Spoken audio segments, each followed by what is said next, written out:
শুভ সকাল। এই কক্সবাজার সমুদ্র সৈকতের সকালবেলার বাস্তবতাটা দেখুন। এখন সকাল 8টা বেজে 15 মিনিট। কক্সবাজার সমুদ্র সৈকতের বাস্তবতা ঠিক এমন। আপনারা ঘরে বসে এই কক্সবাজার সমুদ্র সৈকতের দৃশ্যটা দেখতে পারেন, তার জন্য মূলত আমার এই ছোট্ট নিবেদন। অর্থাৎ আজ হলো 29 তারিখ, 29/1/2026, অর্থাৎ মাসের শেষ দিন। এখন সকাল 8টা 15 মিনিট। এখানকার বাস্তবতা, দর্শনার্থীদের উপস্থিতি, কক্সবাজার সমুদ্র সৈকত কেমন হয়, আপনারা যে ঘরে বসে এই কক্সবাজার সমুদ্র সৈকতের সৌন্দর্য উপভোগ করতে পারেন, তার জন্য মূলত আমার এই ভিডিও চিত্র ধারণ করা। আপনারা সকালবেলা ঘুম থেকে উঠেই এই কক্সবাজার সমুদ্র সৈকতের দৃশ্যটি দেখুন।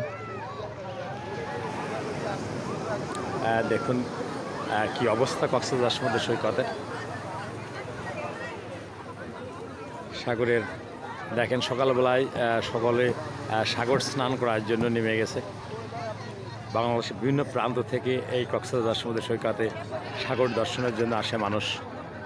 আপনারা না এসে ওই ঘরে বসে ওই কক্সবাজার সমুদ্র সৈকত দর্শন করতে পারেন, তার জন্য আমার এই ছোট্ট প্রয়াসটুকু।